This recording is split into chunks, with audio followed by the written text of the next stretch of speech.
Hello, my fellow Schneider compadres. I am here, supposed to get unloaded at 9. I got here at 9, and they are not ready for me. Delivering water bottles to one of these water bottle companies that delivers water all over the city of Las Vegas. It's probably a very popular service, considering Las Vegas is the desert. But this video is going to be about DBLs. Now, I've never been a DBL, but I have been in the office a number of times when the DBLs are working, and I've been with Schneider for 4.5 years, and I've had a DBL the entire time. I've had probably over that time, I've probably had 6 main DBLs, but I've worked with all of the DBLs in Portland, and I've worked with dozens and dozens of DBLs, and I've learned a lot on how to communicate with DBLs. I've learned a lot on how to communicate with them and what is expected of me when I communicate with the DBL. And I understand that the DBLs, and if I'm mistaken, please correct me in the comments, but the DBLs are under pressure just like the drivers, okay? The DBLs are not your enemy. The DBLs do not assign you loads. They do not affect your loads.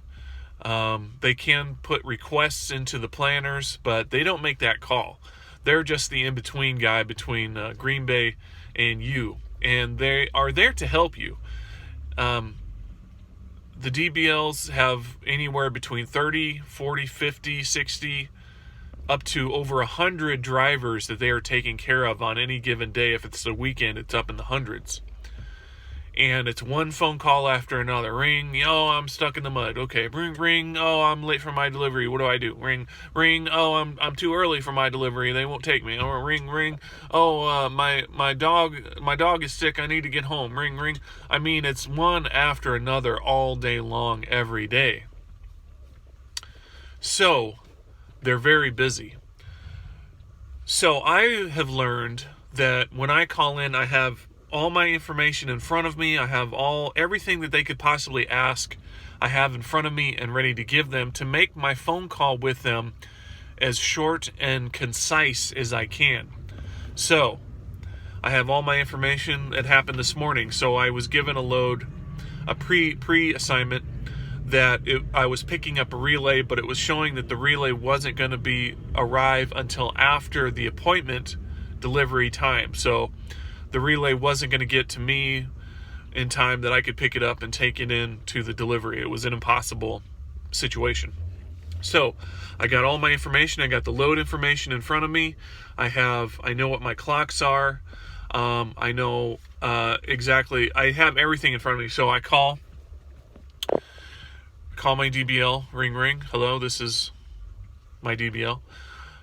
Hey, this is Bill Keller, driver 361, so on and so forth. So I have my name first, then I have my driver number, because even though I've been working with Schneider for 4.5 years, there are thousands and thousands of drivers, and these DBLs are working for and with hundreds and hundreds of drivers. There's probably, in all of Schneider, there's probably 150 Bills or Williams, okay?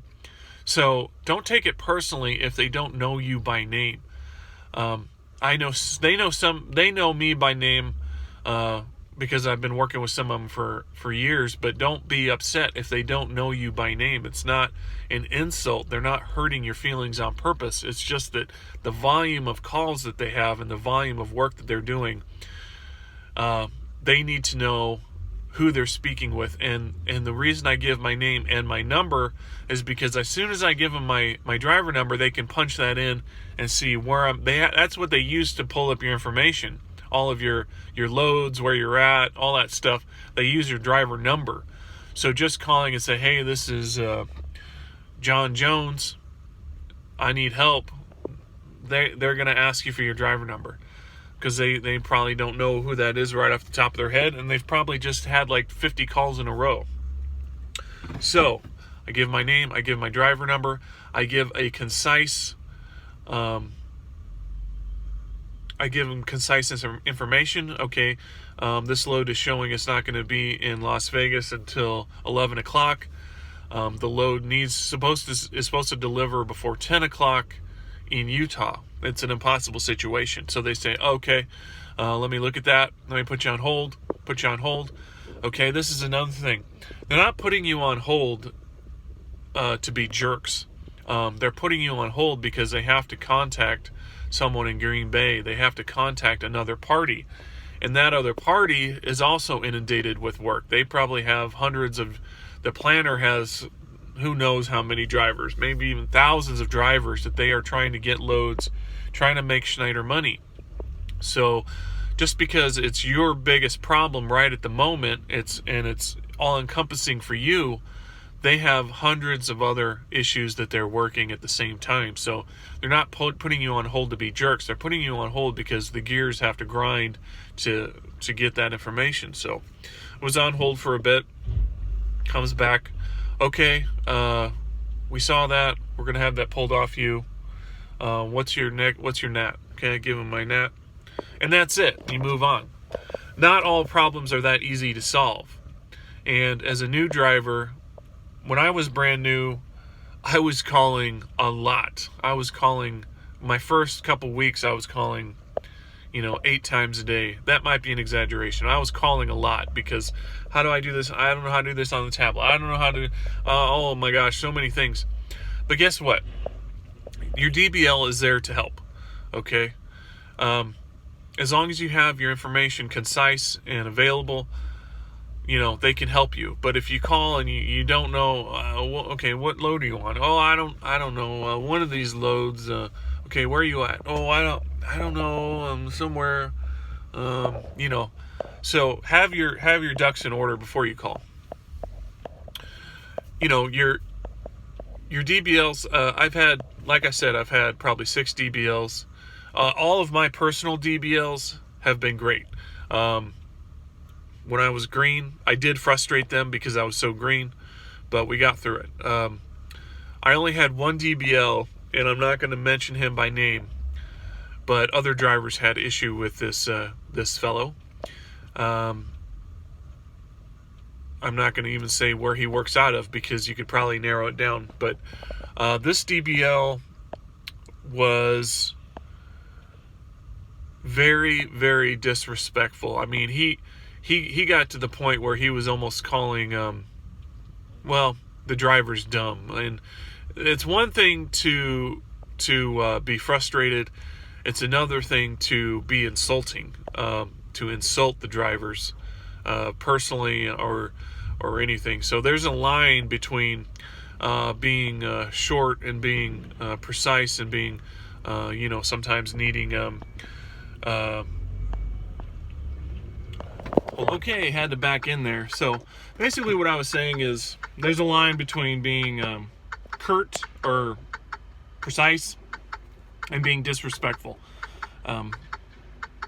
Something else to consider is some DBLs have a sense of humor, some don't. So something that you may think is funny, they may not, and vice versa. So, everybody comes from different backgrounds and everything. But ultimately, the DBLs, the load planner, the driver, we are actually working together to make Schneider money. So if one of those relationships starts affecting the ability to Schneider make money, I guarantee you it will be remedied. So if drivers are saying, if a bunch of drivers are all complaining about the same DBL, that's a problem. If all DBLs are complaining about one driver, that's a problem. If the load planner is failing to plan, that's a problem. But we all have skin in this game. We all want to make a living. We all want to make money. We all want things to go smoothly. So, and when things don't go smoothly, don't jump down the DBL's throat. They are just a part of the system, just like we are, just like the planner. They are actually here to help, to be helpful. And I find that almost all the DBLs that I have worked with are former drivers. So oftentimes, If I have a problem, I remember the first time that I tried to slide my fifth wheel in this new truck. I couldn't figure out how to do it. So I called and one DBL, he didn't know how to do it because he'd never done it on a new truck. But eventually they found somebody that did know how to do it, and I talked to him and we got it done. So the DBLs are a source of information, especially for new drivers. They're not your enemy. They are there to help, and they're very busy. So when you call, have your ducks in a row.